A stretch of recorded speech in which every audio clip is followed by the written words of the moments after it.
Hello to everyone. Welcome to Get Up with Glee YouTube channel. It's very interesting because guys, we need to discuss regarding for the perspective of the foreigner about the recognition of foreign divorce in the Philippines. So you guys are excited for that? For sure, I have a hat of tea for today because it's a long conversation and I need to listen what is the perspective about a recognition of foreign diversity. Are you guys are watching our part one and part of the video here in Get Up with Glee? Please watch it guys because this is very important and helpful to other people, especially married a foreigner in the other country and married in the Philippines.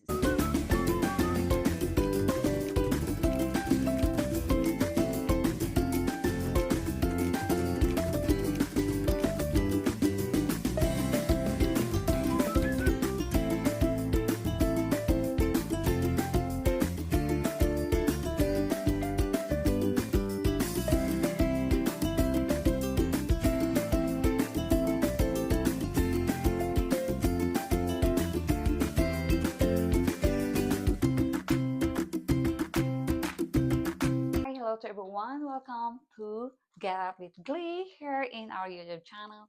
So for today's video, like I said, we need to discuss about the perspective of recognition of foreign diversity in the Philippines to a foreigner. So here we go, our topic. What's your Okay. perspective? All right. Well, I just wanted to start off by saying that there is no divorce in the Philippines. Um, so if you are in a relationship with a Filipina who um, has been previously married, there are only really two ways to go about changing that, and that would be to do if that person had married a foreigner who then got divorced in a foreign country. There's some steps which we'll talk about, and the other way is to do what do they call that, Milam? Annulment Annulment case. case, right? So the annulment case is very difficult, and that's what we initially started with. Um, that's what we started with, and we went with a lawyer. Very hard to find lawyers that have any experience in it because it's very difficult. And the process there is very, very difficult. So um, we only went down that road a little while, and then we realized that the foreigner that Glennis had been uh, married to before had gotten divorced in his own home country. In this case, it was Hungary, right? So because of that, we went with the other way, which don't get me wrong, is still very long, very difficult. I'm not even sure how much money we put into it, but it was a bit. So, kind of the steps that we went through once we realized that he had been divorced in his home country. So, the Philippines has what's called a recognition of a foreign divorce.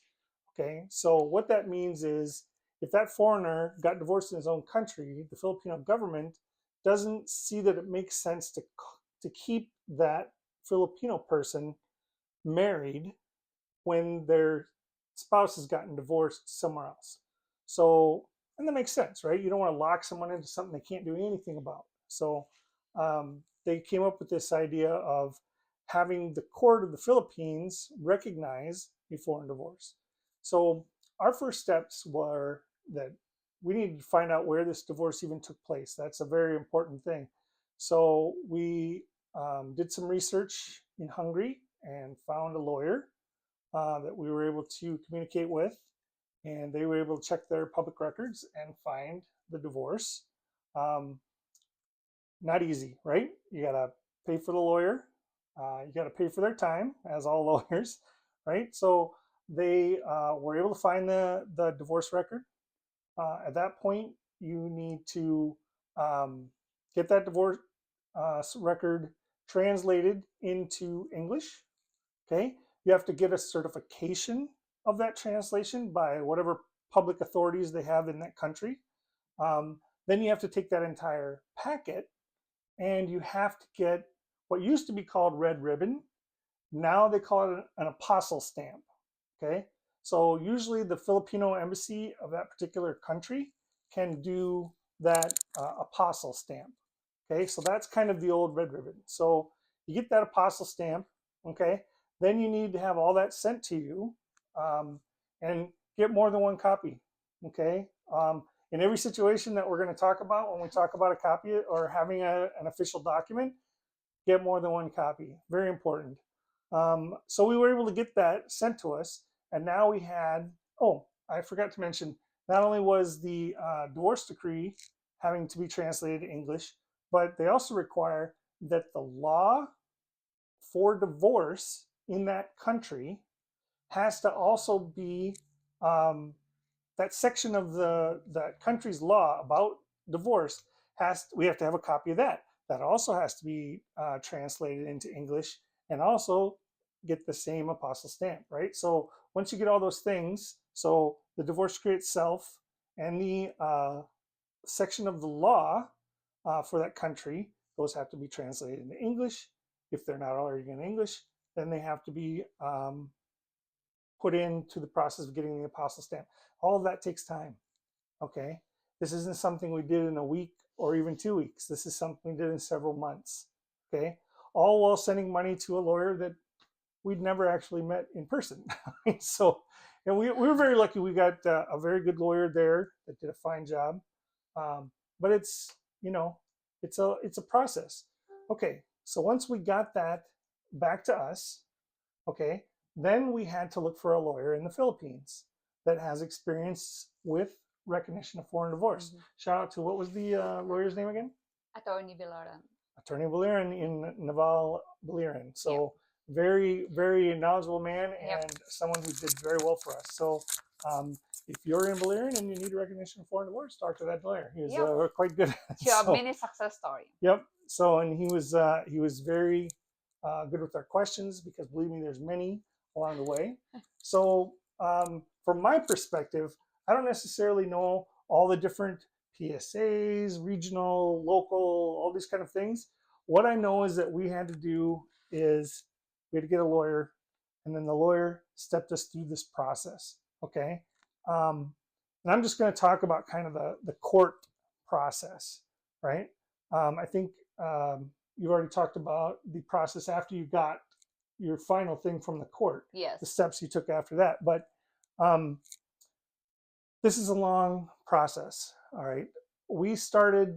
I don't remember the exact month, but I know that um, there were hearings. The first hearing, you go with your lawyer. She went with her lawyer to the court, and the court asked them, "Do you have all your documents for this? Do you have everything that you would possibly need for this recognition of foreign divorce?" And the lawyer said, "Yes, we have that." They said, "Okay, 2 months from now, we're going to do another hearing. So show up in that time." So 2 months later, they come there and they say, "Okay, let's see all the documents that you have." Apparently, they didn't feel the need to do that in the first time. Frustration from my part. But now they're going to see, okay, oh, turns out you do, in fact, have everything you needed that we could have found out last time. But now we've seen that we do. Okay, so now we're going to do another hearing um, in which we're going to look things over. But one of the things you need to do before that hearing is you need to publish. We need to get in contact with your ex, okay, so that they can be present. And we said, well, we don't have no idea where her ex is. I don't think he's even in the country anymore. And they said, okay, so what you need to do is you need to find a major newspaper from the area where you probably had the last contact with them. And they're going to publish for a couple weeks something saying, hey, this uh, court is going to be on this particular date. And, you know, you need to show up. So that's what they call a summons by proclamation. So it's kind of an interesting name. But so, and they do a similar thing in the US. But so anyway, that had to happen. And then we actually went to this next hearing. Now, this next hearing is really interesting because the court and the government of the Philippines, they don't like divorce, right? So the state attorney, the one we're kind of like, you know, I don't know what you would consider us, but we had our attorney, then the government had an attorney. And his job was to basically be like, is this really necessary? Is it really necessary for you to get a divorce? Because or to have this recognized because we prefer that, marriages stay together. And we're like, no, this, we don't even know where this person is. I wasn't there for it. She was. We don't know where this person is, So that attorney asked you many questions on the stand, right? Yes. Yeah. So many steps that you had to go through and, answer. And it's not comfortable because who wants to sit in a court and answer questions by some government attorney? But she got through that. And they're like, okay, all right, good. Mm-hmm. Okay. Now we have another hearing. This one was like, I think it was like 3 or 4 months. It was like in what, January, February, right? That we had to wait. Mm-hmm. I don't know exactly the amount of time, but felt like forever because it's already been forever. So the next hearing, um, they said, okay, here is the judgment of the court. So we're saying that we are going to go ahead and recognize this foreign divorce. So we have now, made our judgment, and we're like, great, okay, we can just go and get a copy of that. Oh, no, no, no, no, no, no, no, no, no, that's silly. That's silly to think that it was that easy to do.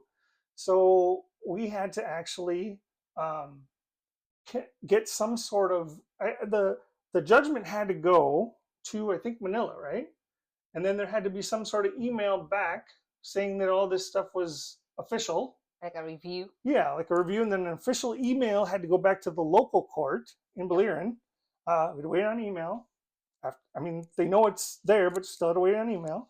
So we finally got the proper document, and once again, get many copies. I don't know how many copies we got the first time, but not enough. Not enough. We ended up needing more. So yeah, 3, 4, 5. And to be honest, the court that we dealt with, we're not always happy when we're coming back for these copies. So get as many as you can the first time, and they cost money. It's not a terrible amount of money, but yeah, get as many copies as you can. So once we finally got this copy, then went through the process that you kind of talked about, and getting everyone to, get the PSA to recognize that she is now on her CINEMAR, or certificate of no marriage, actually has like some documentation on that that says that she was married, but now it's been recognized by the court that she's no longer married. But that whole process, I mean, we're talking, I think, well over 2 years, right? Including the time with the first lawyer before, when we were still trying to do the annulment. I think it was well over 3 years, I think, total. And then it was close to a whole another year after. It was the beginning of the year, and then it was until January when you got your passport, right? So it was a whole another year after we got that judgment. So it is a long process. Realize that. And I was wonderfully blessed by a wonderful woman who, at the end of all of that, she could have just said bye to me, right? And gone her own way. So that's something you have to realize and really make, a good choice that that this person is, um, that you want to be with forever, because it's a long process, and it's a lot of trust on everybody's side. Starting the process, you got to trust your partner that you're both going to be there for the long haul. So that's really important. But ultimately, it did work out. Everything was great, and actually, once she got her new passport, and we actually filed to do our fiance visa to come to the U.S. in this case, that was relatively quick comparatively. The nice thing about the U.S. is when they give you a very long deadline, it's usually that or shorter. Here they give you a deadline, and it probably is going to be longer than that. So another thing that I would really recommend in every situation, but particularly in the Philippines when you're dealing with bureaucrats or court officers or secretaries or people who work in these administrative offices, is be kind to them. Be kind to them. You need their help. I know that we get frustrated with things and the slowness and the money and all that kind of stuff, but really take your time and put forth the effort to be really, really nice to them, because ultimately they're helping you and you need their help. You're not going to be able to get around it. So be as nice as you can, and then go outside and be frustrated or whatever you want. But when you're in there, be kind. And thank goodness this one is so very good at that. So that's really good. But yeah, so that's kind of the process from a the foreigner perspective. Um, it takes commitment. It takes a lot of effort, time, and resolve to go through this whole process. But ultimately, extremely rewarding. So now we're married here and we're here in the U.S. So that's fantastic. So um, that's kind of my point of view. Wow, that's really very good. So I appreciate it. Thank you so much for sharing that kind of perspective Mm-hmm. about recognition of parent divorce. So what she said is true, and 24 hours you are with me and you see all of that. Sometimes you hear, except if I go enter the court. Yep. Yep, we stayed in pretty close communication. And if any of you are interested in, if we get enough responses or interested, put in the comments, we can maybe try to put together a rough idea of what it cost over the time, if that's interesting to you. If there's any other information about this process that you would be interested in hearing about, if we get enough comments that people are interested, we'll see what we can do about putting together some more information, right? Right. Yep. And additional for this, if you have something that you would like to answer to you by emails, comment your email in this video, and we are really happy to give you a right answer. Yep, So to if the you best don't of our want ability. to Mm-hmm. give comment right away in this video, right there down in the video. So thank you so much for Yeah, that kind thank of you. thing, and that's so really awesome of you. So Yeah. yeah, we are now married and we start our life here. So what's the next of this you would like to tell to them?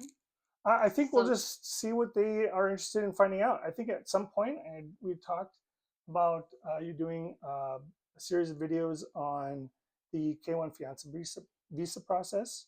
I think that would be good to go over at some point. yep. But that it's going to take some time to kind of get that kind of Mm, together. But yeah, if you have any questions, I know when we were going through this, I searched YouTube, I searched all over trying to find as much information about this process as I could, and there was almost none. So whatever you guys, if we get enough interest, then we'll try to fill out any more information that you need. yeah, because we experienced this. Yep. Okay. Thank you so much for watching this summary video of my part one and part two recognition of foreign divorce. And this is the prescriptive. This what? This one is your point of view Yep. or From the your foreigner's perspective. perspective. Okay, Yes. so here you go, and then thank you so much. So get up with glee. So many things that we need to show up here. We need to move slowly in this video, and you guys, thank you so much. Please don't forget to subscribe. Please share this information. This will Yeah. be help. Share as much as you can. Yep, this will be help to some Filipino like I. Thank you and have a great day to everyone.